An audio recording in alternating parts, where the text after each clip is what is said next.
Major Filer, if you could. Yes. Go ahead. I'm a retired Air Force major with 5,000 flying hours, and I'm currently the Eastern Regional Director of the Mutual UFO Network, which is studying this phenomenon, and editor of the Filer's Files.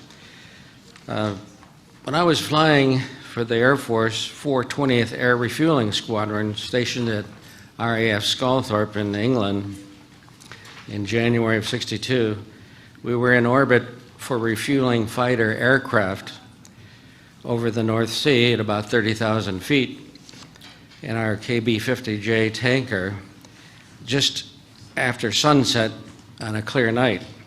London Control excitedly called us and notified us that they had an unidentified object hovering on their radar near Stonehenge.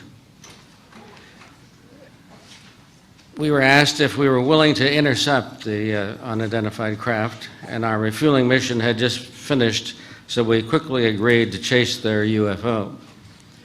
We were given an intercept heading and started to dive toward the UFO. It was really an exciting situation.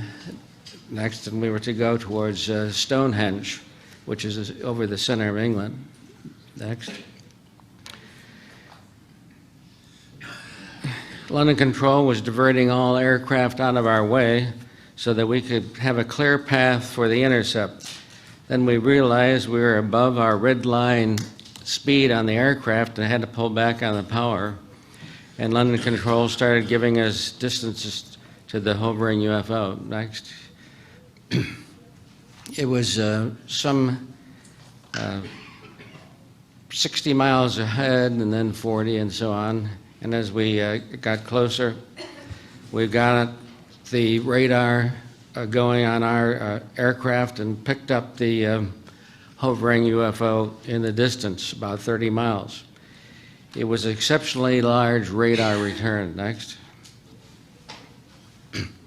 And just judging on the size of the radar return, it was about equal to the Brooklyn Bridge or the Firth of Forth Bridge in Scotland, which is a huge bridge about a mile long. It's the biggest radar return that I'd ever seen on the aircraft radar.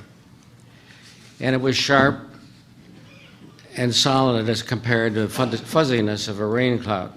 I felt the craft must be made of steel or some kind of strong metal. Next. We were doing about 425 miles per hour as we approached about 10 miles. This gives you an example of how large a radar return it was. It was a dark night, and we could only see a series of dim lights directly ahead. Next. This is something what it looked like in the distance. Suddenly the UFO seemed to come alive, and the lights brightened immensely, and the UFO accelerated in a launch similar to a space shuttle taking off. Next.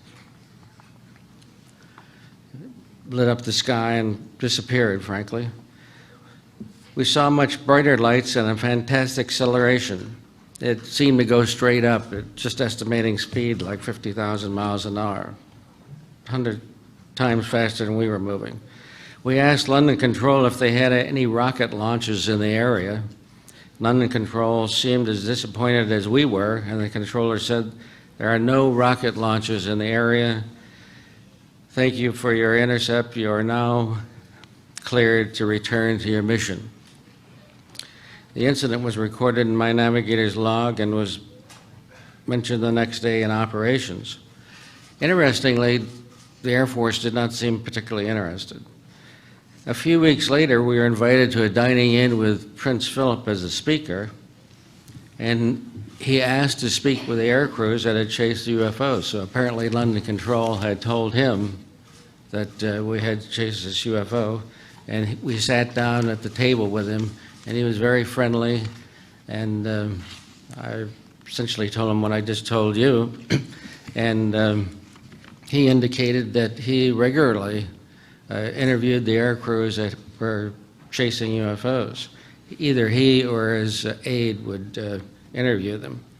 And I asked why Prince Philip was personally interested in UFOs, and he said that his uncle, the Earl Mountbatten, had seen the UFOs close up in the Navy, and that obviously he believed his uncle. Next. Prince Philip. Next. This gives you some indications of the ships that this one was taken over Japan. And if you notice, there's a large cylinder, but outside the cylinder, there's 12 disc craft. And this is typically what they do. They're often called motherships because they launch these smaller disc-shaped craft from them. Next. This picture was taken by NASA over the Atlantic Ocean and near Iceland. Next. And this one was actually a video. This is one shot from the video taken over England on Burnham-on-the-Sea on February 11th, 2009. Next. Now this is something interesting that I feel, or have the theory, that the ancient British actually copied the UFOs. The archaeological structures are carved in the ground in England. There's dozens of them, and these structures are over a mile long. Next. And this is how they're made. These ditches are carved out, and if you think about the type of energy that it takes to make what amounts to is a 2-mile around section of these ditches. The British archaeologists call them cursus because they remind them of kind of a racetrack. But I suggest that they in fact show that the craft had been there in ancient times. Next. Here's another picture of one, the Stonehenge cursus. And you see outlined on the ground. And this is right in the Stonehenge area. Next. This is one of the typical disc-shaped craft. Next. And they built these huge hills in England. The question is, why were they built? It happens that the disc-shaped aircraft seem to be able to power up by the energy inside the hills. And the electrical energy coming down. Next. We feel that it's something like the cargo cult in World War II. The natives in the South Pacific made shapes of aircraft on the ground, and that the British in the ancient times may have done the same thing. Next. This is one of the better craft pictures taken in Cumberland, Rhode Island on July 3rd, 1967, and this was colorized and the windows put in. Next. One Navy chief petty officer, flight engineer with 10,000 hours, had also seen a UFO, and he said that cigar-shaped craft was twice the size of 2 aircraft carriers. Next. And the object moved east at about 100 knots and was a huge aircraft. A similar one was seen by 2 pilots on 2 different airlines over the English Channel on April 23rd, 2007. Next. Captain Ray Bauer in his Ernie aircraft, and a Blue Island pilots had seen these UFOs and reported them. Major, you have a little bit less than a minute left. Okay. Here's Captain Bauer reporting it in 2007. Next. And here's a close-up of one taken in France just recently. In any case, these spacecraft occasionally roam our skies. They're seen by many people, by many pilots and air crews, and I think they've been here for thousands of years, and our ancestors made structures on the ground to remind us that they had actually been here. I've been interested in UFOs ever since, and I'd like to dedicate this talk to my two daughters that recently passed away. Thank you.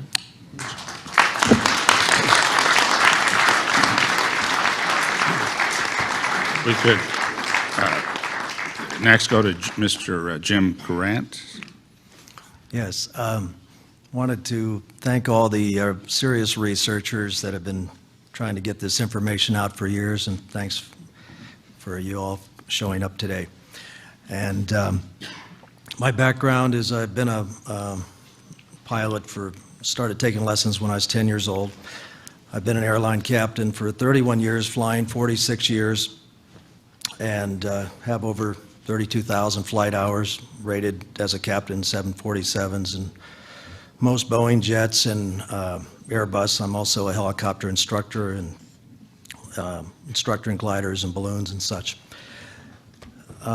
Got interested in this subject in 1962 when I was reaching for a book on flying in a small library, and a book fell out called Flying Saucers Top Secret by Major Donald Kehoe. And he was one of the ringleaders in helping get a lot of this information out. And most of his books are credible, professional people that were, people that were trained to know what they were seeing, pilots and astronomers, ground observers, such. And I thought it was science fiction when I first picked it up. So that's how I got started in this field. And it has not been an easy field.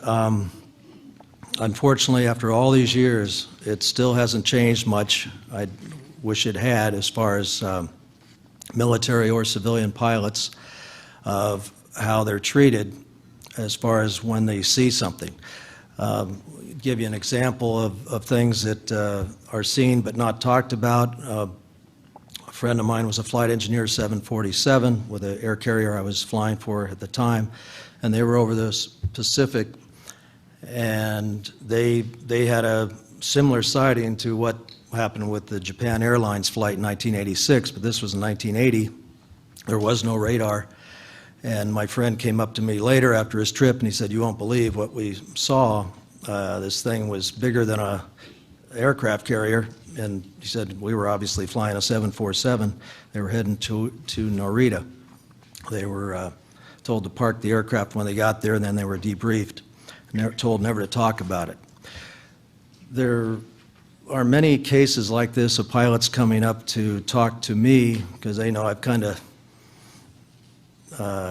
stuck my neck out more than most pilots because of I've been very lucky to make some contacts with different people around the world that should know what they're talking about. Some of them were astronauts, some cosmonauts, some generals, and I usually don't get into what I've been told, and they tell me what they know in closed-door sessions, and it's almost verbatim what I've been told before. It's almost astounding how many people are in the know on this subject, and just, they're afraid. And it's not so much, I find out, afraid for losing their retirement and such, some of them are, or their status in life, but they're more afraid for their families. So I'm not going to get in too much into that aspect, but what happened to me as far as I had a sighting over New Mexico, 1995. Ironically, I had just finished talking to my first officer about this subject, which I had been told sometimes it wasn't a good idea. He said, "I've been flying 25 years. I've never seen anything." He was an ex-military tanker pilot, and his lips had barely stopped moving when the cockpit, it was at dusk, so it was starting to get dark. The cockpit started almost getting the shade of bluish green. I look off to the left, and I thought the air traffic controllers had misinformed us about any traffic nearby. It looked a lot closer than it was. It was oval-shaped, bluish green, moving very quickly, and they had no radar contact on this, military or civilian. We were just about 100 miles past Albuquerque. I looked to my first officer. He looked like he had just found out his wife was having an affair.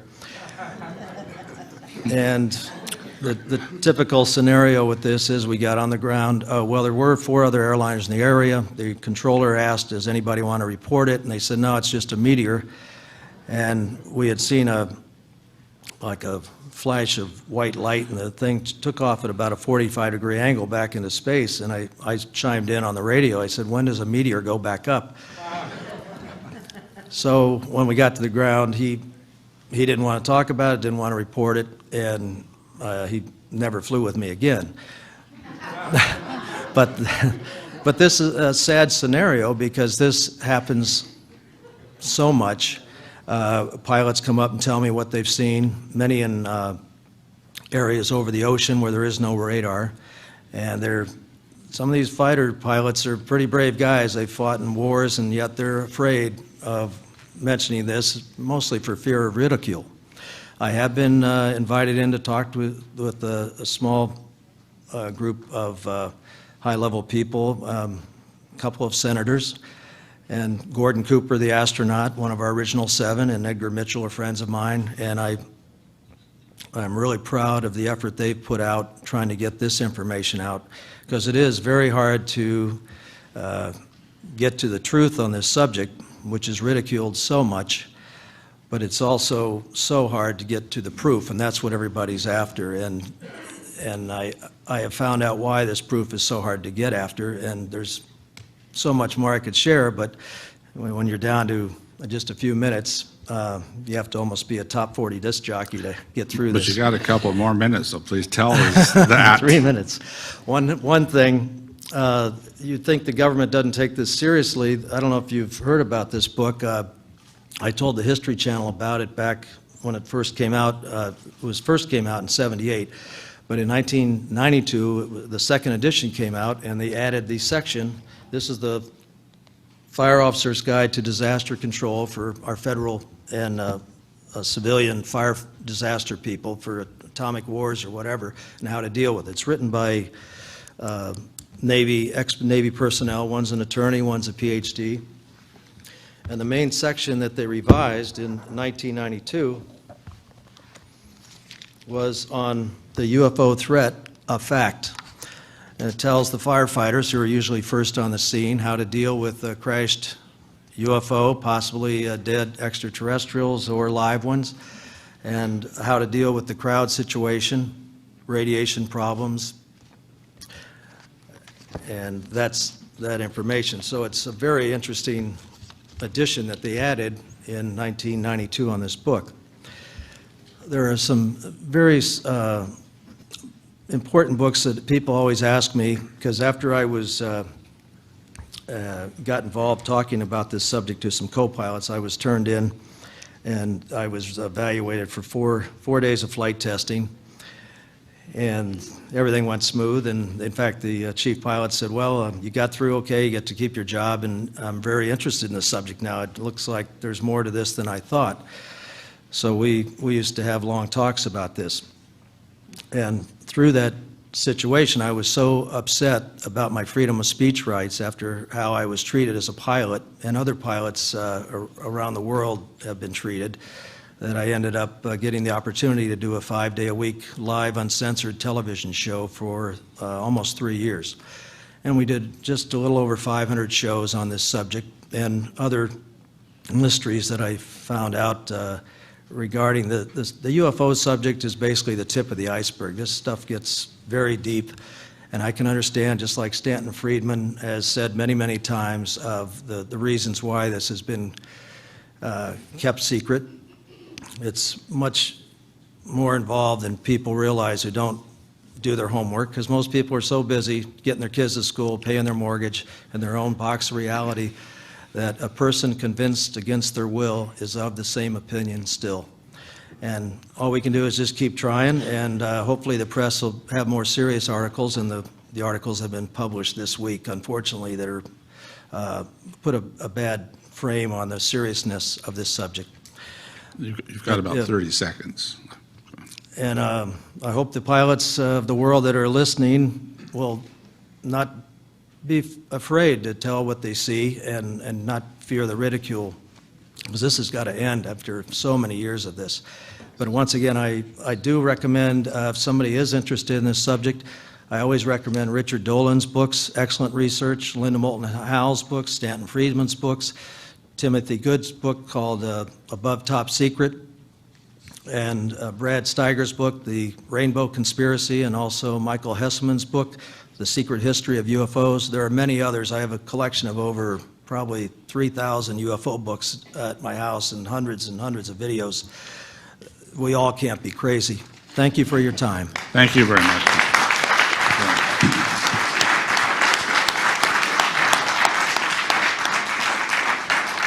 Now, let's see. Now, if we could hear from Lieutenant Colonel Richard French. And here's this paper. I am Lieutenant Colonel Richard French. I was a fighter pilot in both Korea and Vietnam. During a number of flights of mine, I have a little trouble reading this because it's been freehand written and I'm having a little trouble picking it up. Witnesses to the sightings of a number of UFOs. I'm going to go to the first one that stands out most in my mind. I was at Spangdahlem, Germany, when I received a telephone call from the OSI district commander telling me to go investigate a reported UFO in the water in Newfoundland. Approximately 4 hours later, I arrived to find a large crowd on the wharf, and there were divers in the water. The water was very clear. You could see down as much as 200 feet in it, but what I saw down there were two UFOs parked side by side, but I couldn't see anyone around either one of them. Then a little later, someone moved to one of the UFO occupants, and I guess go ahead and call them what they are, the alien, moved over to the side and came into my line of sight. Very soon after that, he came out of the water going approximately 100 miles an hour.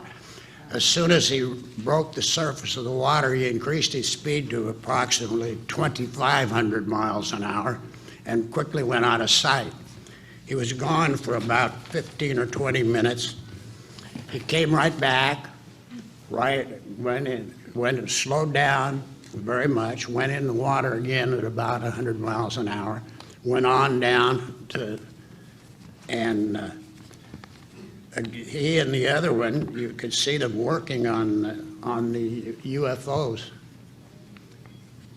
They, after about approximately 2 hours of apparently performing maintenance on the UFOs, the two of them took off together again, left the water at about 100 miles an hour, immediately accelerated to well over 2,500 miles an hour, went virtually straight up and disappeared.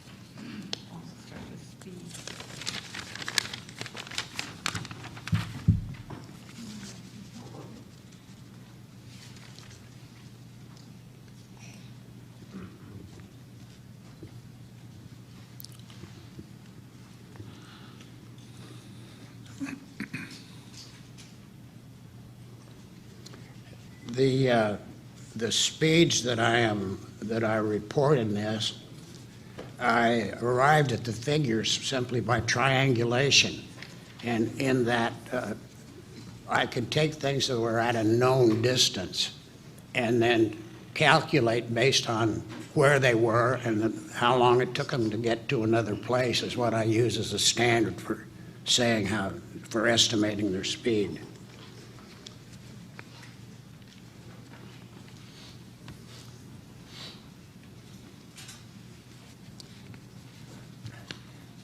In another instance, I was on my way to Libya.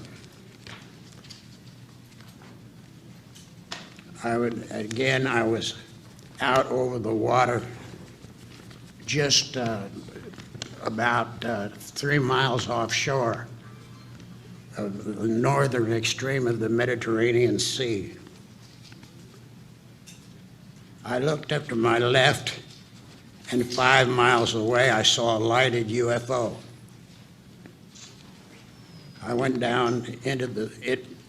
down into the center of Mount Blanc, if you know where Mount Blanc is in France. Anyway, it went down into the center of Mount Blanc, was down there for approximately 15 minutes and turned around and came right back out. Since then, I have noticed that there's something about the inside of volcanoes that seems to attract them. And in discussing that with other people, we reached this conclusion that whether it's right or wrong, this is the closest we can get to a logical reason for why they do that. They may very well be, and have been for some time, actually defending the Earth, because what other purpose would they have for it? But we have no way of knowing whether they are doing something constructive, because I'm certain that they wouldn't risk their equipment and lives and like that if they didn't have a useful purpose for it.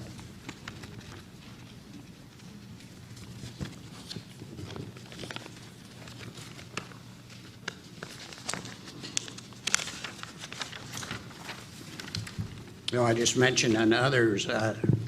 I saw the same thing in Hawaii, and again, the live volcano, Kilauea, which I'm sure you're familiar with.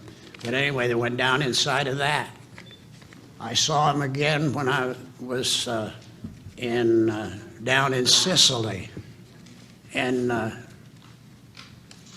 they went down inside of the volcano that's you know, the famous one that has, when it erupted, it lay waste to about 100 square miles of land.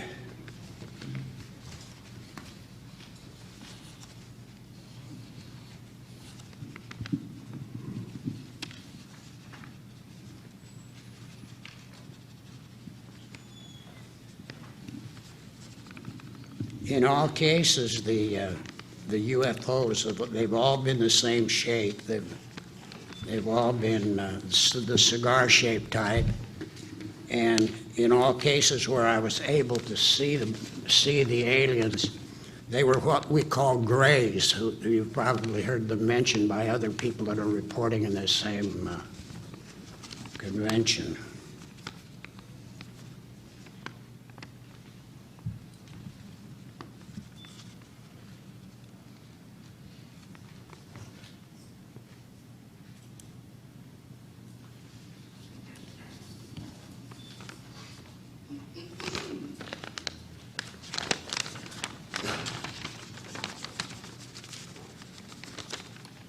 The last that I personally witnessed happened right in Sedona, where I lived quite recently. And what happened, I used to go out in the early evening, I'd go out on my back patio and, you know, look at the stars, and the scenery in Sedona is spectacular, as you may know if you've been there. But anyway, I saw this one go by, but when it went by, I didn't think it was a UFO. The thing I thought was that it was simply a meteorite. But you know, I watched it, it went from north to south and disappeared, and I thought, well, that's a meteorite. And I believed that until the thing turned 180 degrees and flew back. Well, that immediately convinced me that that was something that meteorites don't normally do. And that concludes my speech, gentlemen. Thank you very much. Thank you very much.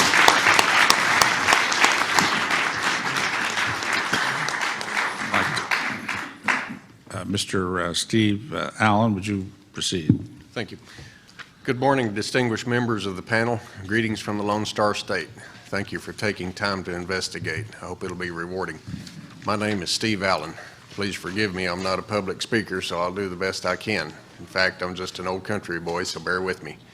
I live near Stephenville, Texas. I'm the owner of a transportation company. I'm a private pilot of an aircraft, been flying most of my life. I'm a witness to what I feel and others have said could very well be the most significant sighting in history. Why, you ask? Several reasons. Multiple witnesses, including business owners, former FAA air traffic controllers, ranch, and law enforcement. There have been multiple witnesses of events in the past, but this time, well, you know, many may not remember all details, distort the facts, and even lie to you. But this time there is a very comprehensive radar report compiled from several government radars. The radars have no hidden agenda and no emotion. It simply reports what it sees. Here's my story. On the evening of January the 8th, 2008, at 6:15 p.m. in Selden, Texas, just outside of Stephenville, at my friend's home, Mike Odom, I witnessed a set of 4 very bright, high-intensity lights flying extremely fast in a very low altitude. What seemed to be coming directly at us, flying from east to west. I knew immediately this is nothing I had ever seen. I paid very close attention to all details. I had a feeling this would be a historic event. The object appeared to be very large, about a half a mile wide and close to a mile long. The lights came past us at approximately 3,000 feet AGL. That's above ground level. It was up close and personal. This was not something way out in the heavens, but it was right there before our eyes. It was totally silent, made no wind noise, no engine noise, nothing. As the aircraft traveled past us, I had a strange feeling they were aware we were watching them, and they were aware of us as well. Never had had that feeling before. Also, as the object passed by us, you could see 7 extremely bright lights in the rear of the craft, all in a horizontal fashion, blinking in no particular order. The object came to a complete stop over Stephenville, Texas, about 3 to 4 miles away. The 7 lights reconfigured into an arch shape, like the top of a football, then to a vertical shape. Then in a split second, they duplicated with 2 sets of 7 lights. Then another brief moment, they burst into light-colored flames, almost white in color, which looked to be contained in a large box or a rectangle shape. Then about 3 or 4 seconds later, they simply disappeared. Did not streak off in the distance, but simply disappeared. I was amazed. One of the members of our party, a rural mail carrier named Lance Jones, abruptly left the scene after the event. All to our disbelief, we ran into my friend's home, Mike Odom, which had witnessed the event as well, and told his wife, Claudette. She doubted us and wanted to call Lance Jones, the mail carrier, to verify our story. We invited her to do so. Claudette telephoned Mr. Jones, and he instructed us to run back outside, and it was coming back. We bolted out the door. Sure enough, this time the object was traveling from west to east at a very high rate of speed. But I could hear the roar of jets in the immediate distance. Then a moment later, sure enough, the object had 2 F-16s in hot pursuit, full afterburner. The flames were protruding from after the aircrafts. They were down on the deck and very close to us. They shook the ground and rattled the windows. The object was much closer than first sighted moments before. We stood there silently in amazement and watched the object with the jets chasing speed off over the distance into the horizon. The next morning, I reported the event to my local airport where I hangar my aircraft. After they made several calls, they were unable to find out anything. Then I contacted the local newspaper, like opening a Pandora's box. That's when the world found out about the event. I made the dire mistake of putting my telephone number in the article.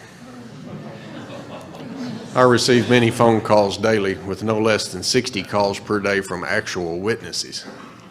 All of the people that had witnessed the event, some were willing to come forward with their story and some would not. In the next few days, we were all on the local news channels, CBS, NBC, ABC, Fox. Then 4 days after the event, Larry King's show. Then several days after that, O'Reilly Factor, Good Morning America, Primetime, Peter Jennings, just to name a few. National Geographic, History Channel, Discovery Channel, just to name a few more, made productions centered around the event. In the early stages, Angela Joyner from the local newspaper, Empire Tribune, or ET for short, how ironic, contacted Major Carl Lewis at the Naval Air Station Joint Reserve Base in Fort Worth. He consistently denied any of the aircraft in the area and attempted to explain it away.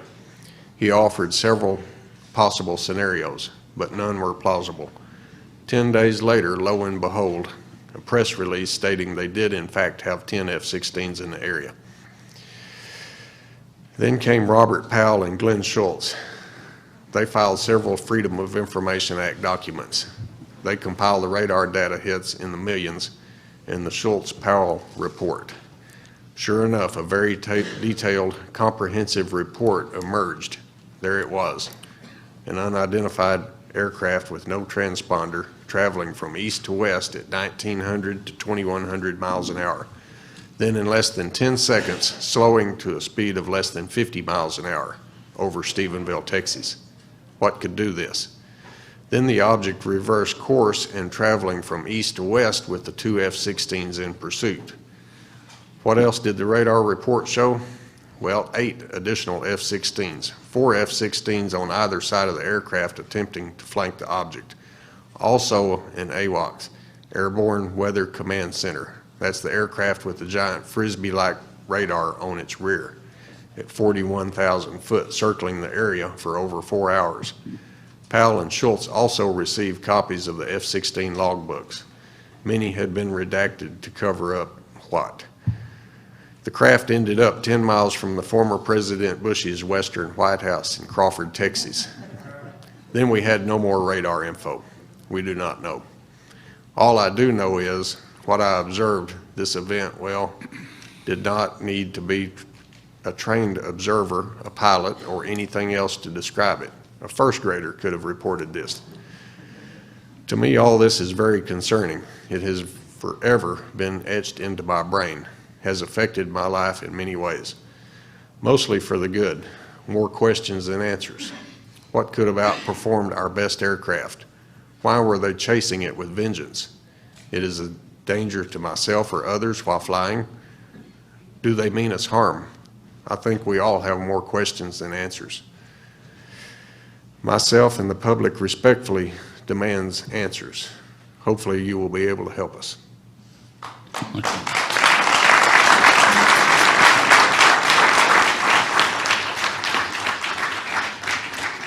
Okay, well, thank you very much, witnesses. We'll have 10 minutes for questioning from each member of the panel. And if any would like to reserve some of their time on the first round, we'll hopefully get 2 rounds in, if it's possible.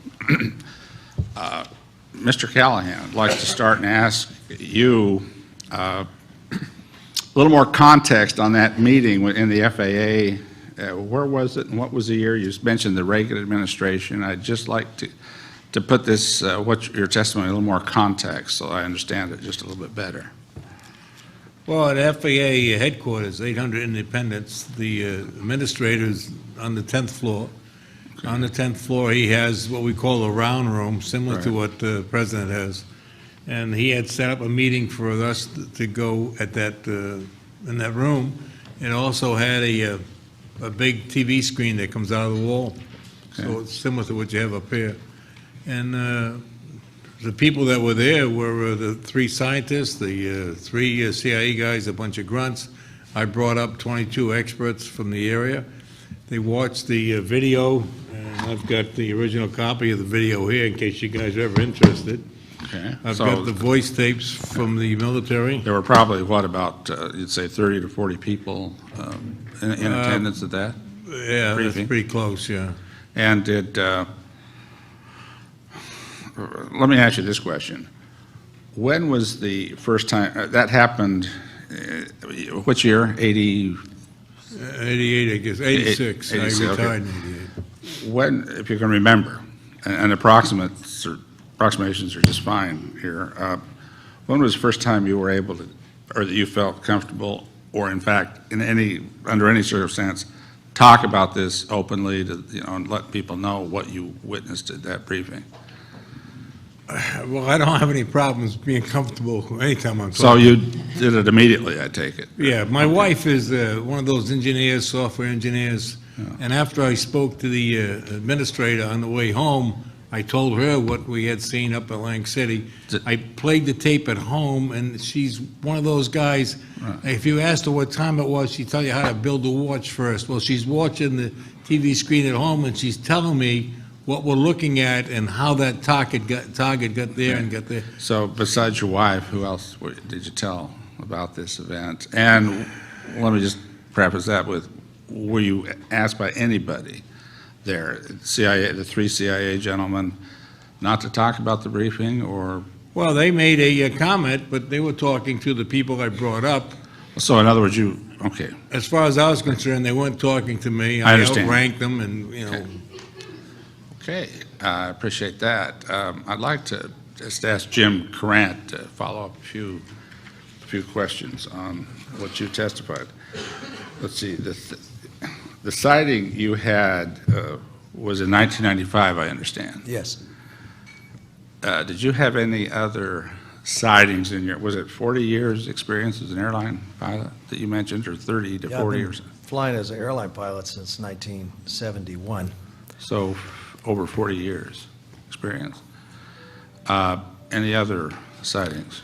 Yeah, there were, it was unusual, but at two different locations a week apart in the middle of the night. And both times I had two different co-pilots, and they were ironically both ex-tanker pilots, so they knew what a tanker operation looks like at night. And we were, probably around 35,000 feet, 32,000 the other incident. One was over Montana, one over Georgia. 2 in the morning, the first one, a little past 3:30 in the morning, the other one. Both times, no radar contact. They were, ironically, very similar. I'd never heard of these type shapes before as far as that high up, but in my research. But they were like glowing orbs, 3 of them in formation, and they were just hovering. And we're cruising along about 450 miles an hour, and like I said before, I'm a helicopter instructor, so obviously a helicopter can't hover that high. But I must say, with all this, most of what people are seeing are aerial phenomena, maybe black projects from our government. So a very small percentage. It might be able to be explained. It could be something, of course, this was back in would have been 1985, or actually it was around 85, 86. But we didn't have these drones like we have now, but I don't even think they fly that high. But these things were just hovering there, stationary, and then they just slowly turned to the left and started flying off. And both times when we asked the controllers, do you have anything on the radar, and they say, we show no traffic, and your ARTCAS, which is our traffic avoidance system, never went off. And I just, well, I'm going to get back to this radar question, but I'd like to reserve the balance of my time Okay. to ask questions. So I'd like to call on Representative Woolsey to take this. Thank you, Mr. Chairman. Major Filer. Yes.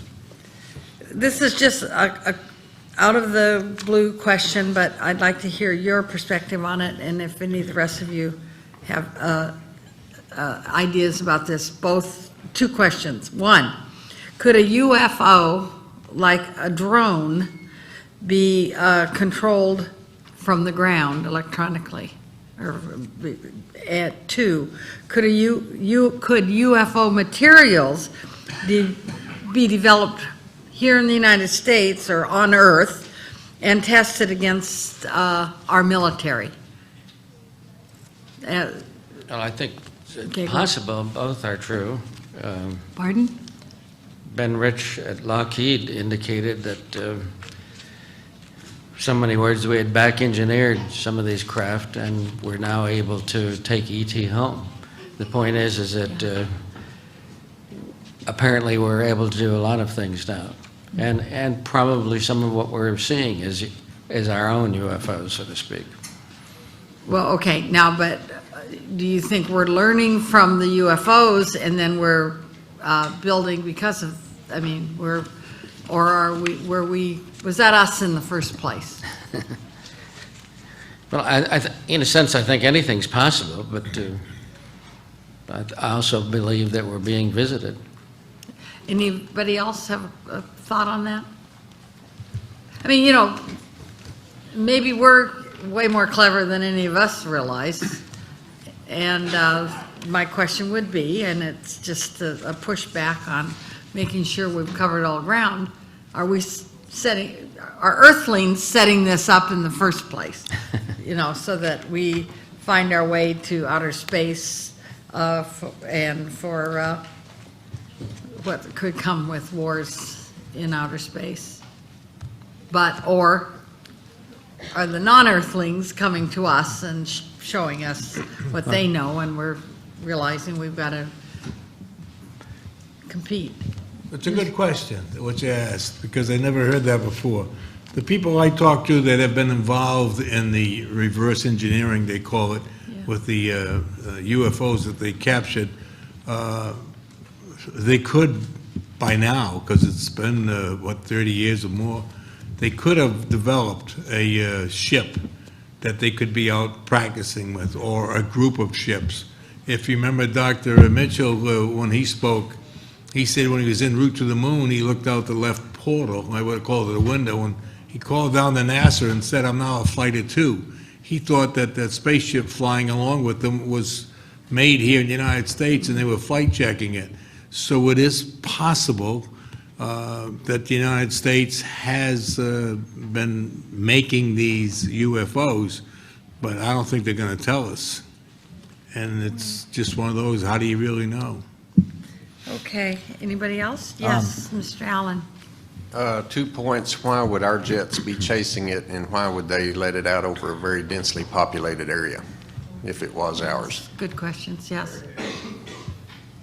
Well, don't ask me, I'm asking you. I mean, why? Because possibly we want to find out if our military can keep up with Could be a what test. we've learned is out there, but You would think they'd test it out in the desert somewhere where there's no observers and media attention. right, but most of it has been over open space. I would, the individual that gave me most of my flying lessons when I was younger was Triple H in World War II. 2 books were written about him, one by a general from the Air Force Academy. His name was Colonel Leroy Gover. And he was one of the first 100 American pilots in World War II. He went over to Canada and then became commander of Eagle Squadron. I knew him for 40 years. He was a pilot's pilot. And on his deathbed, 3 weeks before he passed on, I gave him a copy of Colonel Corso's book, The Day After Roswell. And he said, I don't know a whole lot about certain aspects of this book, if it's all true, but I can tell you from what I was involved with, the people I knew, because he was with the Army Air Corps, which later the same year as the alleged incident in Roswell happened, the Air Force was formed along with the United Nations and other developments. But he confirmed that in his words, and I never heard this man lie, he said they were androgynous, they didn't know their full technological capabilities at that time. At least one of them survived.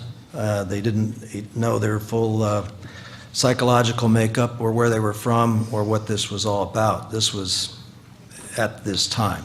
So that's just one other deathbed statement. He was a good friend, and so was Gordon Cooper, who basically made similar statements the years that I knew him. So I'm going to ask a very short question of you, Jim, because it's appropriate at this point. And then I'm going to waive the rest of my time, or till later. Has your credibility been questioned because you were a believer before you were part of a sighting?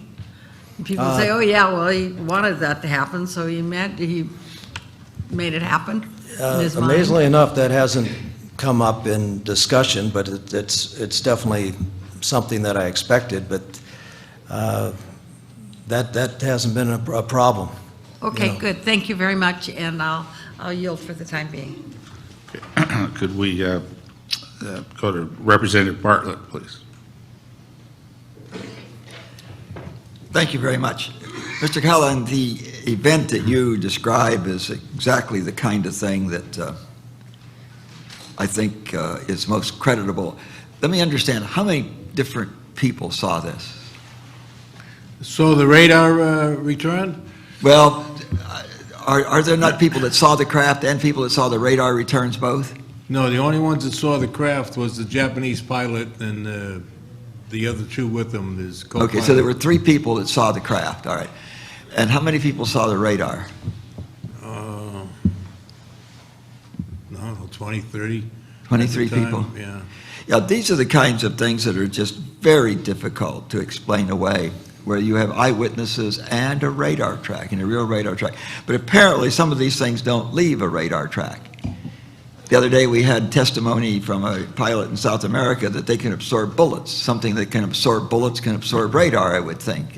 Well, the radar picks up all the traffic, but most people don't understand how the system works, and that's what blows their mind. If you're an air traffic controller and you're working your sector in front of you, you've got 500 miles that you're taking care of, the antenna's going by every 9 or 10 seconds, and it picks up a primary target, which is the size of a pencil eraser, and it puts it on your scope right here. You could be working traffic going this way. When that target shows up, we don't know who it is, and you're going to look at that and say, well, if he gets close to this guy, I'll do something intelligent. 10 seconds later, that target is over here someplace, nowhere near your traffic, so your mind says it must have been an 18-wheeler, it could be somebody low, I don't know what it was. The radar always picks up everything flying, but they go so fast that you don't recognize them. Today, to fly in the FAA system, if you're flying below 10,000, you have to stay at 250 knots. If you're flying above 10,000 or above 18,000, you have to have a working transponder on your aircraft. That sends out a signal to the radar that says, this is me, and it shows a different target on the screen. That's what we see when our people are flying. The UFOs don't have transponders, and they don't care about our rules and regulations. They come and go. I don't know how you're going to solve that problem. Are these records now available? I didn't hear you. Are these records now available, or have they been taken somewhere, the radar tracks? Oh, I've got a copy of it, of the video I took. I also had the engineers at the tech center produce this chart, and I've got the papers that you can have anybody that knows anything about automation. They could plot all the airplanes along the route of flight, and the engineers that did this, they wrote down that this is the first time the UFO showed up, the first time the military seen the UFO. The pilot at the 022706, NORAD called, they lost the target. They put 2 sheets of paper like this together on the board. They said, this is what happens. Now, when I was talking to the engineers, the hardware and software engineers, I asked them to tell me what the target was alongside the 747.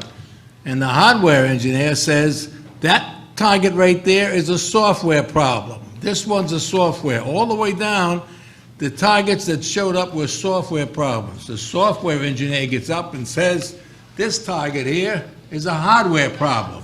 That's a hardware problem. So my question to them was, well, if it's not a hardware problem and it's not a software problem, then what the hell is it? What are we looking at? I'm still thinking it's a stealth bomber. And one of them, he says, my religion forbids me to believe in UFOs. So I said, well, how do you know it ain't the stealth bomber? They knew what they were looking at. They knew what they were putting down on the chart, and it was something that didn't belong here in the United States. But you won't see, if you go up and watch radar today, you won't see the UFOs he's shooting across the country. He has to slow down to somewhere around 600 knots, and then he would, if he stayed with the airline pilot, you would see the airline's target. The computer would tell you who it is, it's Transworld, whatever it is, what his speed was, what his altitude was as he's climbing and whatnot. All that data is on the screen, and next to it, there'd be a dot. And unless the pilot said, hey, if you got somebody at my altitude, we would never know that that's what it was. If he stayed a little bit above that aircraft, he wouldn't see it, wouldn't give it any thought, we would not know. Once the pilot says, hey, there's somebody at my altitude here. If it was a Learjet or a military aircraft, had the pilot said, it looks like an F-106 playing games out here, we would have tracked that little dot all the way to he landed, and we would have wrote him up for flying and controlled airspace without the FAA's approval. I think you've answered my next question. That was, how do those who say there is no such thing as this explain it away, and they're explaining it as either a software problem or a hardware problem, huh? Well, that's what the engineers did. I gather. Okay, thank you very much. Mr. Pfeiffer, the hills in England and the energy from the hills, can you explain that a bit? Pardon me? You mentioned hills in England and energy from the hills. Yes, we've done some indication that the UFOs may need some kind of electrical and magnetic energy. And all over the world, there's pyramids or hills or mountainous terrain where they seem to be attracted to, and have often been reported in landing on top of these pyramids, that kind of thing. And we're assuming that they may use this as a power station. There's books out that indicate that the pyramids actually generate power, that they're power stations in some way. And for example, right now there's some 200 pyramids in China with flat tops to them, which make them ideal for a craft landing on them. And the Chinese are declaring that they're some 10,000 years old. And the question is, how did these huge pyramids be built when we were basically not much further along than cavemen? Yeah, that's very interesting. Let me continue a little bit more with this, with Mr. Allen. You mentioned that that they just disappeared? Yes, sir, just in a flash. They didn't streak off or anything, it simply disappeared. And when you saw it take off, there was no propulsion sound, there was no wind sound? Correct, no wind noise, no engine noise, nothing, and we was... Has anybody speculated on how a large object like that could move so rapidly through the air and have no wind noise? That's one of our questions, pure speculation. Were these tracked by radar? Yes, sir. Yes, that's a comprehensive radar report. I think you do have a copy of it. So there's something tracked by radars, and people saw it, so you know it's there, and it moves very rapidly, and there's no propulsion sound, and there's no wind sound. The no propulsion sound I understand, because we don't know how they propel themselves. If it's an anti-gravity thing or something, obviously there's going to be no propulsion sound. But you're going through the molecules. I don't understand that. Yes, sir, Colonel French. I apologize for this, because I had intended to discuss the Phoenix Lights, and by accident I stepped over that. Go ahead and take the rest of my time to discuss the Phoenix Lights. Right. Go ahead. What happened, it happened in 1997. I was with 4 friends, and we were up at an area called the Boulders, which is in northern Scottsdale. And that was when the Phoenix Lights, were they were explaining what they were, was that they were actually targets for gunnery practice. Well, I knew better than that, and I was explaining to them why. Number one of those gunnery targets, they're a flare, and the flare burns for exactly 1 minute and 21 seconds. And another thing about them, a gunnery flare may go up or down. Now, the reason it would go up, it'll capture heat in the deployed area of the parachute, and it'll rise, or it won't capture enough air in it, and then it'll descend and sit. So I knew then they couldn't be that. And I'm telling to my friends, no, they got this all wrong. While I'm in the process of doing that, there was a low spot in it's a mountain range, but it's not an extreme one. And this UFO came through that cut, and of course there was no lights on it that I could see at that point. When it went by, and now it's going at this time at about 50 miles an hour, and descending slowly and headed in the direction of Tucson to the south. Well, as it got past me and about probably 30 miles down, the lights out on the range, they didn't go out, they stayed on, but they started heading for Tucson. The UFO, now it went by, made absolutely no sound. It was less than 100 yards from me, and you could hear absolutely nothing. Yet the vehicle was actually nearly a mile long and approximately 60 feet in diameter. Again, silent, totally silent. When it got in the vicinity of Tucson, the smaller UFOs that were reported to be parachute targets, they headed toward Tucson.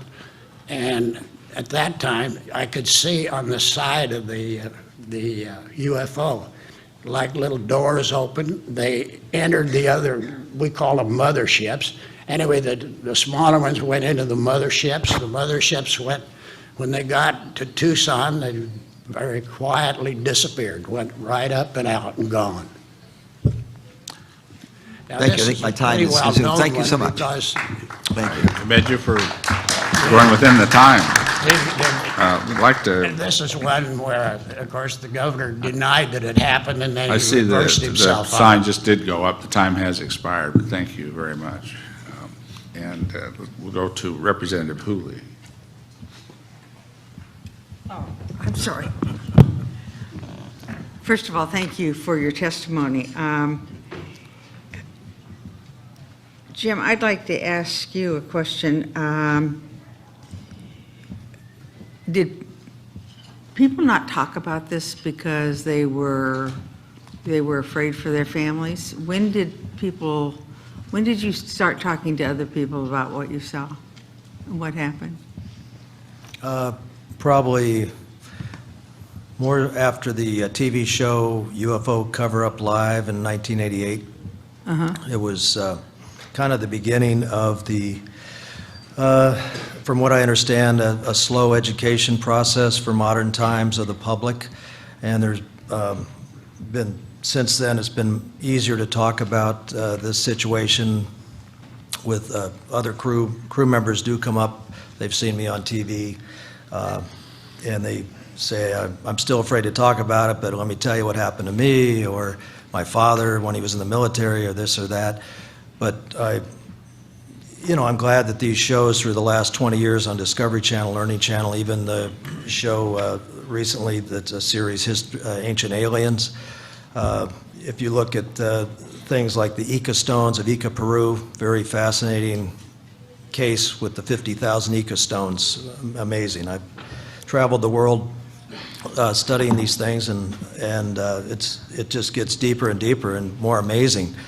But one of the problems with people not being able to accept this, and it is a major issue, is if these entities are getting here, which I, as a person, believe they are, based on my research, they've conquered gravity. Once you conquer gravity, you conquer everything.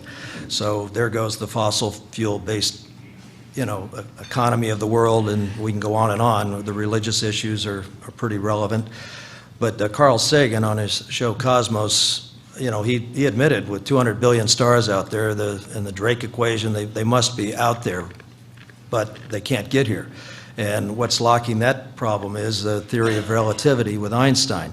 So what you really have to kind of take a look is maybe there's something beyond the theory of relativity, and what's faster than the speed of light, thought. From Right. what I understand from scientists that have been involved with these projects is they're thousands of years ahead of us probably, and they've definitely used some kind of incredible thought process, some kind of inversion energy process to get here, and they basically warp time.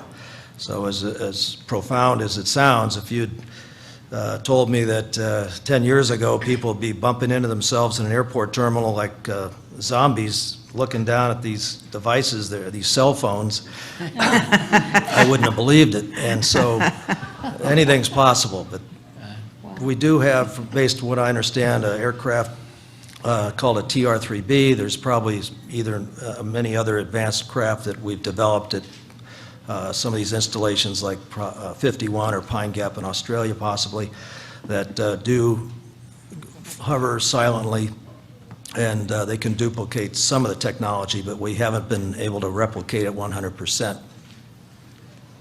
Thank you. I don't know if anyone wants to volunteer for this question, but nobody talks about the sound. Are there no sounds that you heard when you saw a spaceship or saw a flying object?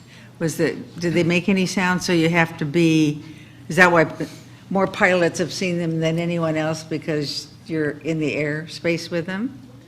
Yes, I'd like to Mr. answer. Pilot. I'm with the MUFON organization, and we investigate these sightings, and we get about 1,000 sightings per month. Per month, Per okay. month. And actually, I write about it in my filer's files, which I'm happy to send to anyone. I'm sending out 17,000 emails a week discussing these sightings that we're getting. But generally, people say that there's no sound. Occasionally, when the UFO goes right overhead, you know, they can see it go right overhead, just a few hundred feet above them, they'll hear what sounds like an electric motor. Okay. And that description has been given many times, sometimes a buzz sound, and very low, and obviously if you're in an aircraft you wouldn't hear it, or even if it's a little bit further away you wouldn't hear it. Point is that there apparently is, at least on some of the UFOs, a small, almost indistinct sound. And that's probably to do, like you mentioned, with the overcoming gravity. And it seems to have a lot of electrical energy surrounding it. And not only radar has picked it up, but other types of instruments. For example, just your typical compass that you can buy. In any case, the UFOs nearby, it will usually turn the compass to directly point towards them. Can I give you just a little extra? Of course. Whenever I spoke, I was invited someplace to speak on TV, they always brought in this little Japanese guy who's on Channel 5, Michikuka or something like that, it's name. He would get up and explain how it's impossible to go from one planet to the other, and he would explain the thousands of light years. Now, a few months ago, he was on Fox News, and sitting behind him was a picture of the Earth. And they asked him what that was, and he says the Hubble telescope sent this picture back the other day, last week. He says this is a small planet similar to Earth. It has atmosphere, and it could probably have life on it. And if they were 1,000 years older than us, they may have developed some type of travel. A week or two later, he's back on there, and now there's a big Earth right behind him, big Earth. He says, this planet came from the Hubble telescope. It is 100 times bigger than Earth, and it has atmosphere, and it could have life. And if they were 1,000 to 2,000 years older than us, they could have developed space travel, and they could do the wormholes, and they could go from place to place. And they said, well, what else does that tell you? He says, well, the biggest thing it tells us is that the universe goes on forever. Apparently, they had thought before it was like the Earth was flat, and eventually you would run out of the universe. But now he says it goes on forever. And there's 2 planets that they have identified through the Hubble telescope that have been there longer than us. So you might want to consider that. That in your pipe. Yeah, okay. May I make one closing Yes, remark? of course. Had I came in here, I was not a skeptic when I came in here. I already believed in them. But I say very clearly that had I been a skeptic when I came in, I would have been convinced by the simple testimony of my cohorts.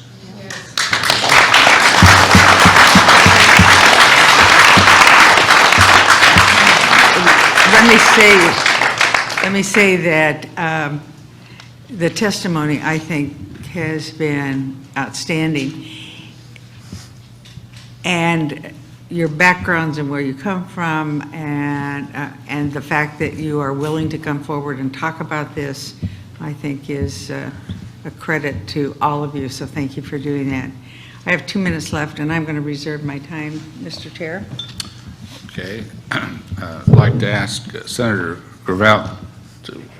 I have 2 questions. One, when we look at the shape of the vehicles that have been observed, the 2 shapes stand out. One is something flat, like a disc, and the other is cigar-shaped. Could the cigar-shaped, which is, substantially different, could it be the angle of observation? Because if you observe a disc shape at a certain angle, it looks cigar-shaped. Could that be the case, and that we're talking more uniformly about disc shapes than disc and cigar shapes? Anybody could answer that.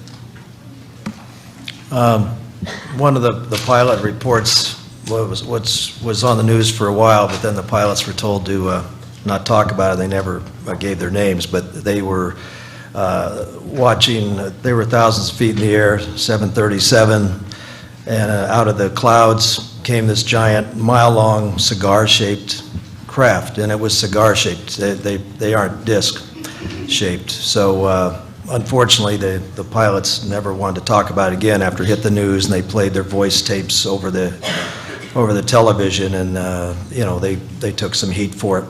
But thank God I've got Danny Sheehan over there to protect me as a good attorney in case I get in trouble here. Bless you. You're talking about a cigar shaped of a mile long. Yeah. We have dozens. It couldn't be a confusion of a contrail, which could be a mile long. No, and I know these you're hearing reports of size of 3 aircraft carriers, or in my friend's case, when that over the Pacific, they said it was the size of an aircraft carrier, and they're in a 747. Are they Looney Tunes? Are they pilots like this movie Flight with with Mr. Washington? No, the pilots are very serious in their profession, and they know what they see. I can understand where it might look like a disc, but they usually know if it's oval-shaped, spear-shaped, or a mile long. That's a big exaggeration that a pilot wouldn't make. I have a boyhood friend who was a captain in Pan Am and flew the largest of 4. But the other thing I want to touch on, which really doesn't surprise me, but maybe a little angers me, and that is the back engineering.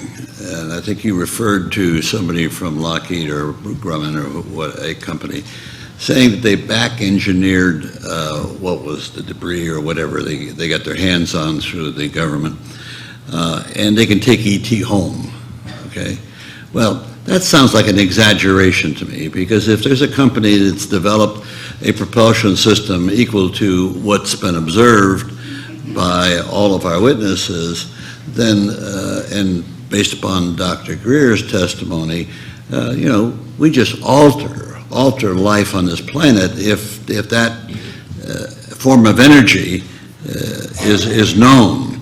So for somebody who's an engineer at a major contracting firm can boast to you or anybody that we can take ET home, then that son of a gun is denying the planet something very vital. And that's what angers me. So I question, I think it's boastfulness, but correct me. I give you the opportunity to correct me. Was the person who told you that they could take E.T. home, was he Looney Tunes, or was he a serious engineer, or was he just boasting in your judgment? Well, he's worked for Lockheed. He was head of Skunk Works. He was in a very important position, and I have friends who were at the briefing where he said this, Jan Harzen, at UCLA, and he said it in front of, like 100 engineers. I don't know if he was bragging or not, but he said it very clearly. Well, but the implications of that, now, I've met people in very high places that are Looney Tunes. Well, I know. So that's not a criteria of credibility. All that is that he's walking around or she's walking around. But the implication of that is what really must be focused on, is that if somebody who's in any responsible corporate activity, obviously funded by the government to some degree, and can make the statement with any degree of credibility that we can take E.T. home, then there's grounds for prosecution. There's grounds for something. It doesn't strike me as a proper assessment. It strikes me as boastfulness, the bravado that exists many times with technicians or politicians. I just don't want to attack technicians. Well, obviously what we're studying here has all kinds of implications. And one of the implications that was written about in the Air Force physics books that was taught at the Air Force Academy said that if these craft really exist, and I've seen them and everyone here has seen them, that much of what we have concerning our laws of physics, our laws of biology and so on, are probably incorrect. So you can see how it would affect the whole civilization if it was released to the public. And I agree with that statement totally, and that's the reason why I question the statement that we can take E.T. home. Can I give you one more thought? Assuming that the UFOs are there, are correct, they travel from one planet to the other. Where do they stop for a gas station? What do they do for oil? What do they do for medical, for the people that's there? My own personal thing, there's enough people here in the United States or on this planet that would not want the rest of the people to know how they could get this free power and the better medical stuff. So some of that's kept aside also. The companies or the corporations or whoever's in charge, they're not going to want you to know that you can take a toaster and give New York City all the power they want. They don't want you to know that. They're selling their product, and they got to keep control of their product. Look at what we're paying for gas today, almost $5 a gallon. Yeah, I found...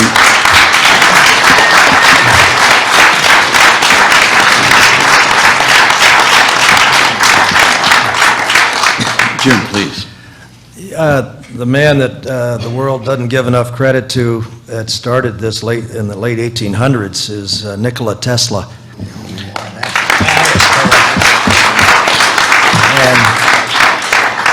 And you look, he's almost like Forrest Gump. He was everywhere, working with Edison and Alexander Graham Bell and Einstein, and they finally gave him credit for inventing the radio over Marconi. I'm sure they're going to give him credit for television, radar, but we would not have the world we have today without his invention of alternating current. But somebody starts needing to educate the kids in college and the world a little better, other than that very good show on PBS of the man who created lightning, and give this man, whoever he was, credit for the world he brought us. Nikola Tesla, start doing some homework on him. Yeah, Nikola Tesla had over 2,000 We can't hear you over the applause. Please start again. I say Nikola Tesla had over 2,000 U.S. patents. And shortly after World War II, the Russians took all of those away. I would only respond to what you had said, John. That was that I found in my life and in my career that there are more conspiracies than people are aware of, but there are less conspiracies than people think. It sounds like an oxymoron, but it is. We can, and of course the audience reacted to your statement in that regard. Sure, there's conspiracies. We know it all the time where new technology is bought up by a corporation because it impacts, and we know that the corporate interest is more interested in maximizing the profits from what they already have in place. We see this with refineries. They should be shut down, but they're still making money with them, and they're not going to build a new one because they got the old one that they're making more profit on. But you come to the reality, and this is where I come back.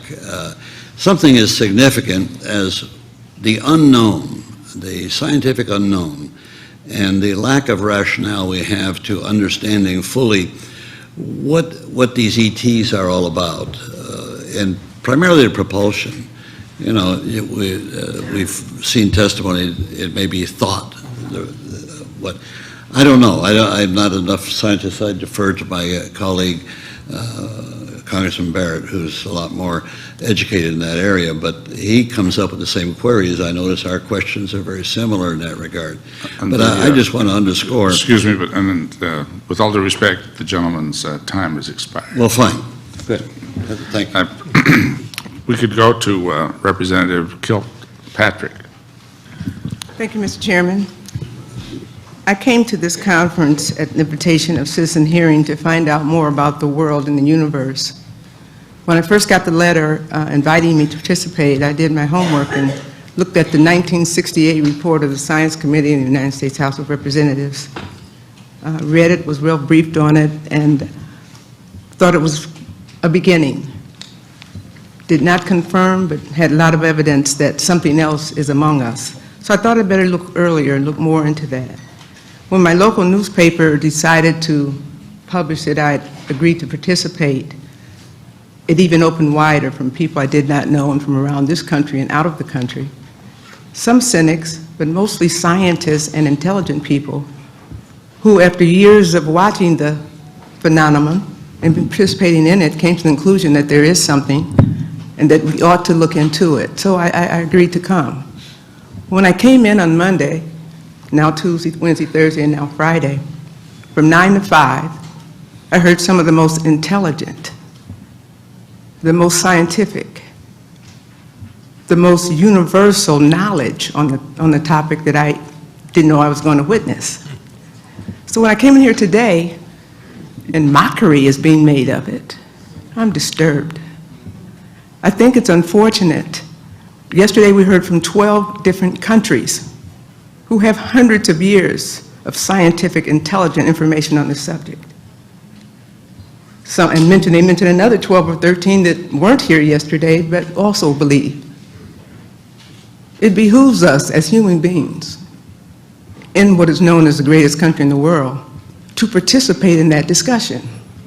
Not just to seize or to take, but to participate and find out what it is.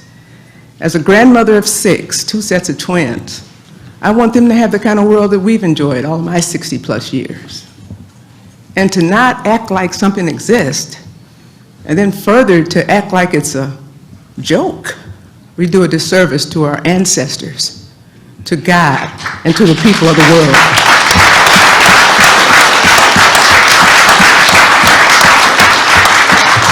So I'm very new at this. I served 18 years in Michigan State House and 15 years in this Congress. Now here sitting with you, I'm a high school teacher, 2 children, 6 grandchildren. I want the world and the universe to continue. And if there is something out there, and I'm not a scientist, I have a master's degree from the University of Michigan. I'm learned, as you would call it. But there's a whole lot we don't know. I think it's ignorant of any people not to seek out what we need to know to continue the universe. I was convinced before this morning's panel that there probably is something out there. And I'm willing to work the rest of my life to see that if it is, and how we can enhance the universe to see that we all have a better quality of life.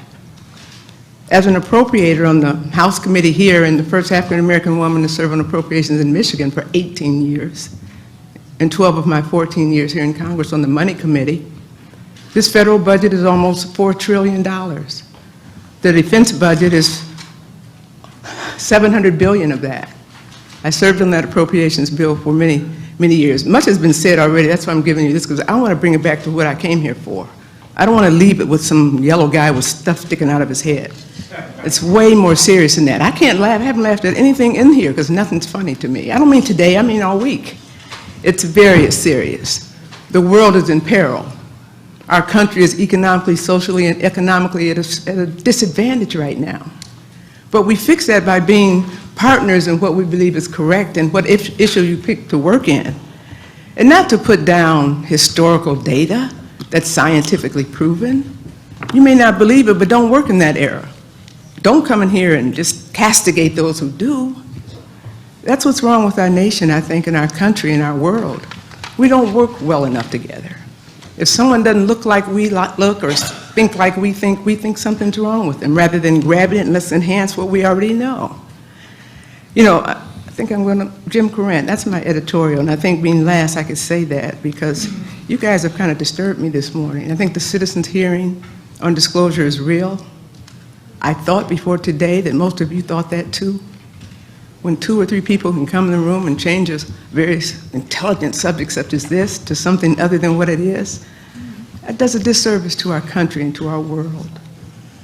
I think Mr. Courant, if I'm pronouncing that right, Courant, you said something about proof. What is the proof? We've been sitting here for 10 hours a day and some people half the night discussing the scientific proof that's been revealed. You sound very learned in the subject, but I'm not sure. Do you believe in UFOs? Is there an extraterrestrial presence in the world? Ought we be more involved in that? Well, I've still got 3 years left to fly, so. And I'll let you answer that yes or no, because the time has expired. I hate to say it. Oh. 5 minutes. Yeah, Hold up get the- your cards straightened out, please, in the back. If you want me to stop, I can You've got- stop. no. And I'm not going to quit the issue in Hey, the process either. so, Representative, you know. I apologize. I was looking, well, actually, the timekeeper needs to actually apologize. But you do have 5 minutes One thing remaining. we know as human beings, really, and certainly leaders of the world, and I consider myself one of those. When somebody doesn't want something to go on, it's a way to stop it, and really, I will yield. I don't have to keep talking. This But is- if you give me my 5 minutes, just a minute, and if you're going to be sarcastic, don't answer. Just let me go. No, Let And me I would go. like to okay? just remind the panel that there are enough members that have reserved time that there will be a second round. Now, not all members have reserved time, but you have that opportunity if you'd like. Can I point out something that was offered in evidence yesterday and has not been discussed at all, and I find it absolutely fascinating? The thing, the commodity that we have the most of on Earth is water. Do you remember the lady saying we can turn water into food, we can turn water into fuel, and listed a whole bunch of things? And when you say, you know, that our planet is disappearing or these problems, there was an answer that it wasn't even discussed. Thank you.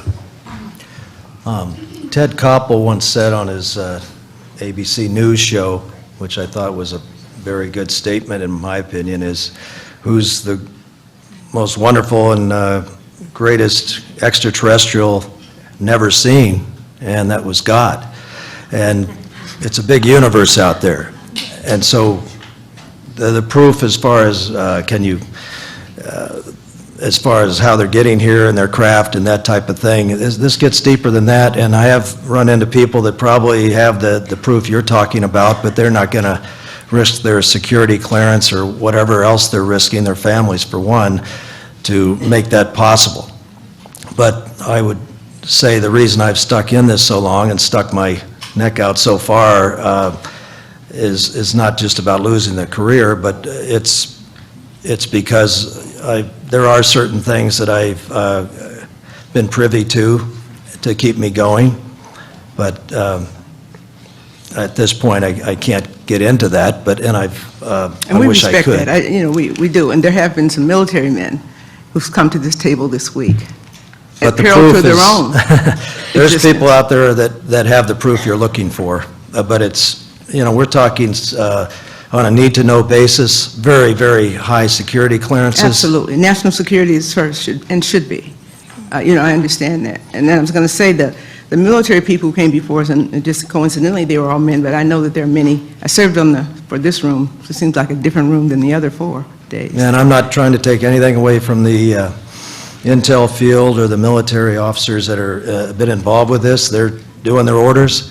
This from what astronaut Gordon Cooper told me, they started these lies in '47 after Roswell, and Roswell wasn't the first. Okay. But, let me reclaim my time. Thank you so much. Thank you. Thank you. Just lastly from me. Someone mentioned maybe it was our UFOs, which said to me, and I think it's one of the two of you guys, gentlemen, that it might have been one of our UFOs, which says to me, America's UFOs. Does America are producing UFOs to confuse the cosmos, or what? One of you said it, either, I'm not sure if it was you, Major, or I think it was Major, did you say that? Or it might have been the gentleman on the end. I think I said it also, is that it could be ours, because they've been doing reverse engineering for 30, 40 years now, and there's no telling what they've developed. I don't think anybody here is So there might be an existence that we're creating also out there. And I'm not saying that's good or bad, I just want to make sure I was understanding. That's what was That's what I'm said. saying, because they say out in Area 51, they do have ships that come up from, Sure. and down, so, yeah, we probably have them. Okay. One thing, and I'm going to end on this, that came out in the scientific, intelligent discussions and testimony and lectures that we've heard this week, is that whatever's out there, extraterrestrial, UFOs, and I haven't yet defined the difference. I know some similarities, some differences, is way more intelligent than our technology today, can do more. The ships, the UFOs speeding up and stopping and turning and all the things that we haven't yet mastered that. That doesn't mean that we can't or that it doesn't exist. It just means that we have more work to do, and we have it more to do universally. Thank you very much.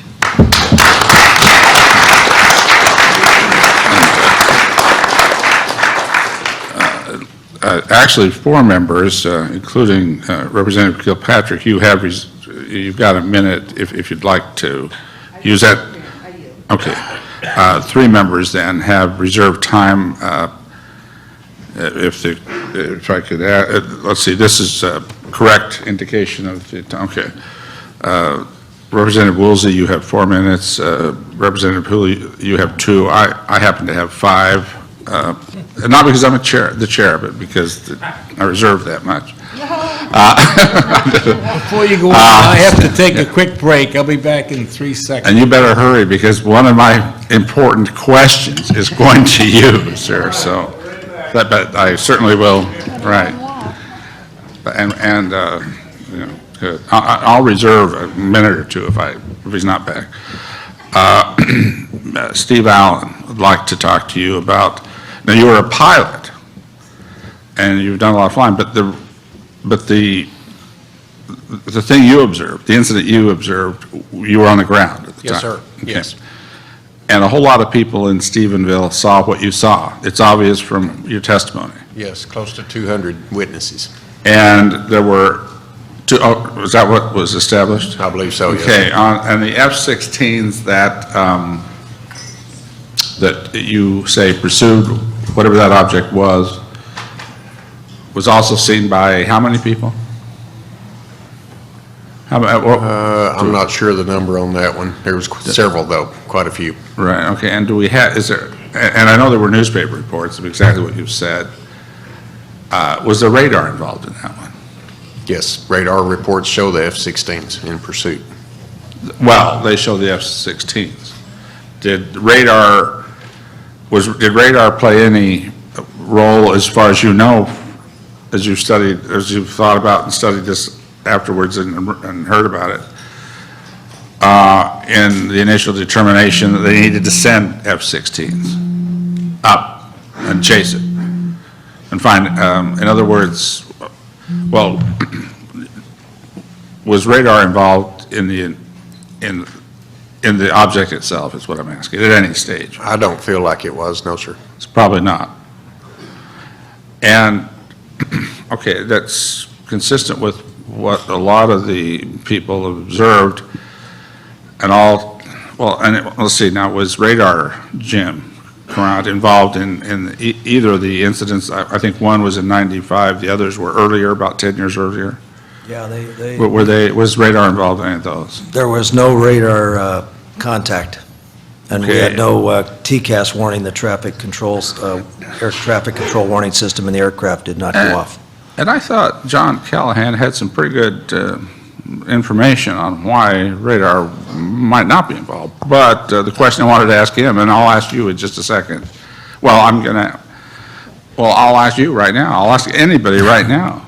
Well, I've had If radar is not involved, does that lead less credence to the idea that there might be an extraterrestrial origin then? Not If necessarily. radar is involved? Well, obviously, we have stealth technology now. Where that came from, I'm not going to speculate on, but I know they just had a sighting, it's in the news this week, Airbus aircraft, British, coming into Glasgow, Scotland, December 2nd, and it just broke in the news yesterday, or 2 days ago, and they were at 4,000 feet, and this disc-shaped thing came under them with, strange lights and all that, and they never got any warning from their TCAS system, or it wasn't on radar.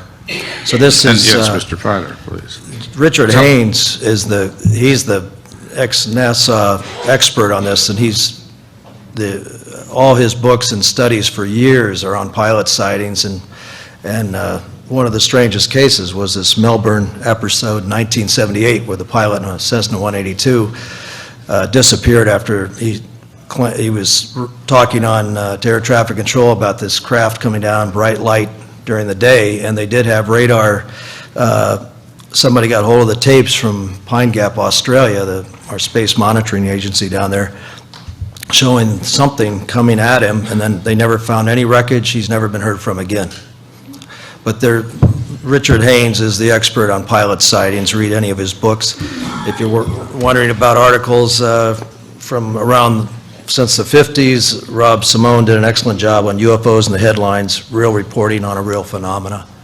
Okay, and I can see that my time is about expired. Thank you. Yeah, it is expired. So I'll go to, let's see, Representative Hooley. You have 4 minutes. Mr. Chair, you wanted to ask a question of John Callahan? Is that correct? I did, yes. I will yield my time to you. Well, thank you. Mr. Callahan, we've been talking about radar. Okay. You seem to know a lot about radar. Probably more about radar than any other expert we've heard this week. I think, and that's not just a compliment, I think it's a fact, from everything I've heard at least. The question I've asked is, you gave repeat just very briefly, why you think radar does not show up in some of these sightings. Well, the radar always shows up, but you can't see it. That's the problem. Oh, You got to remember now, if a UFO or even a Russian or some other come into our airspace without a working transponder, then the computer would recognize that little dot that the radar picks up as nothing. Okay. And if it was a huge mass of raw radar, our system says it can't be an airplane, it must be weather. So it puts it on what they call the WFMU, Weather Fixed Mapping Unit, and it tells the computer says, I'll put it on the scope as a cloud unless the controller says, I don't want to see the weather. And if that's the case, it never shows up. Well, I'm glad I asked you this because, at least for my benefit, this has certainly illuminated the understanding. And so it would not be fair to say if something did show up on radar, that would be evidence that it was not ET. That would not be a reasonable. No, but you got to remember now, in order for... And I see my time has expired. Okay. Oh, Representative Woolsey is just giving me... Oh, I'm sorry. I thought... I swear I saw that time sign. Yeah. I'd like to make one comment. Well, thank you. That Go ahead.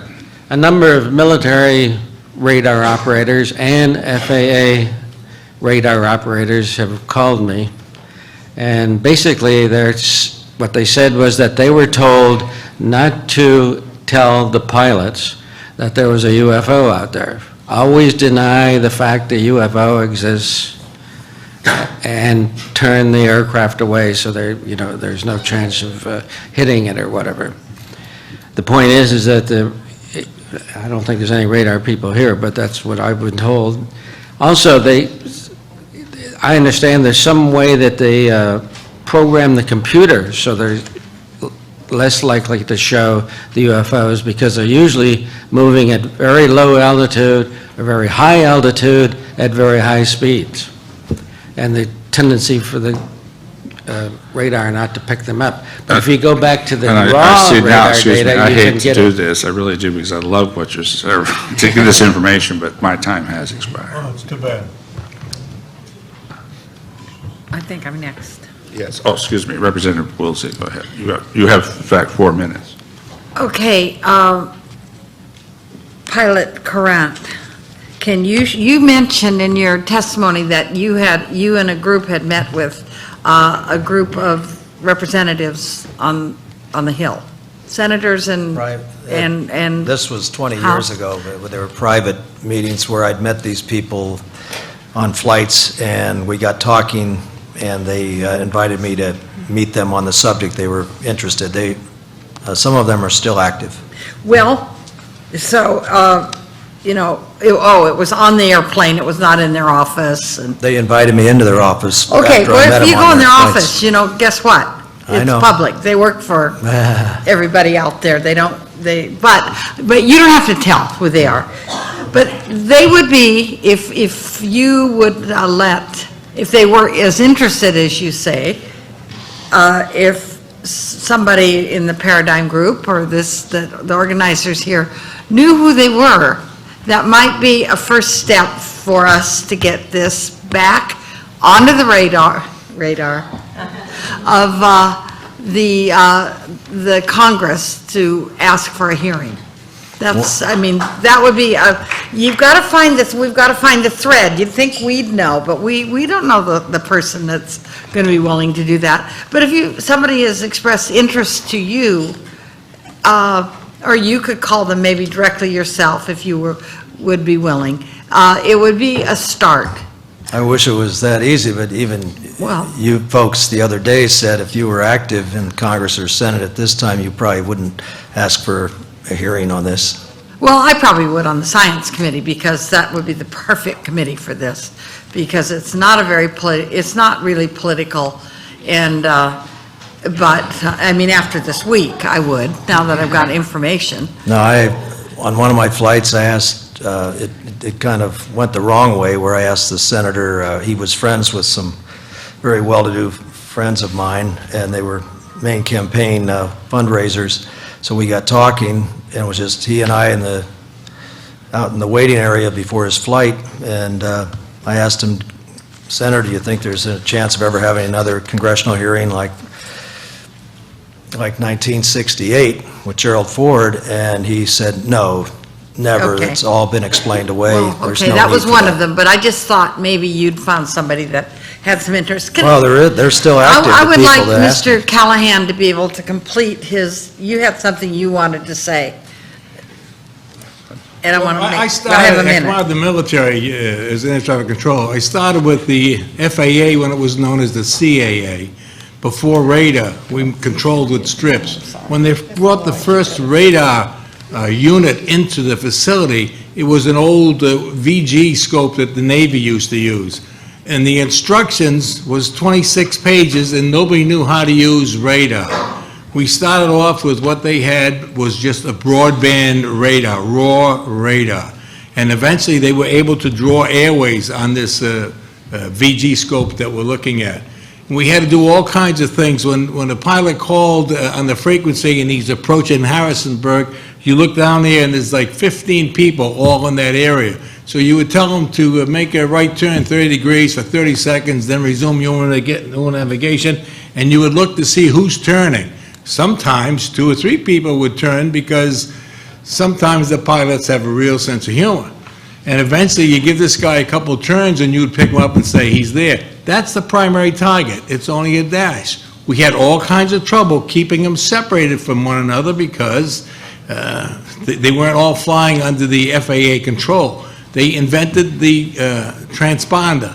They made it mandatory that you have to have a transponder to fly above certain altitudes.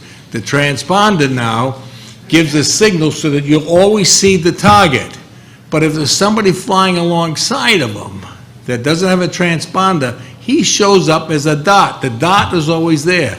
If it's a UFO and he's traveling at 3,000, 4,000 miles an hour, when you look at your scope, you see him here. Okay, and 10 seconds later, he's over here. He's nowhere near your area that you're controlling traffic on. You get 1 hit, maybe 2. He gets 1 hit on his sector and it's gone. He wouldn't know that was a UFO. And as long as I've been in the FAA, and I had worked up to the position where I was the guy in charge of all the air traffic people in the United States, if they screwed up on their phraseology, it was my fault. That was the new thing after the strike. So I knew everything, and we did everything. We never told our controllers not to report a UFO. We did tell them not to solicit a near-miss report, because when you bring 2 airplanes too close together, they would file what we called a near-miss. Well, they were getting too many near-misses, so they said, do not ask the pilot if he wants to file a near-miss. When he gets on the ground, he can do it. But that's the only thing we restricted of filing was a near-miss report, not a UFO. And I see that our time for this panel has expired. I want to thank the panel. This has been very interesting.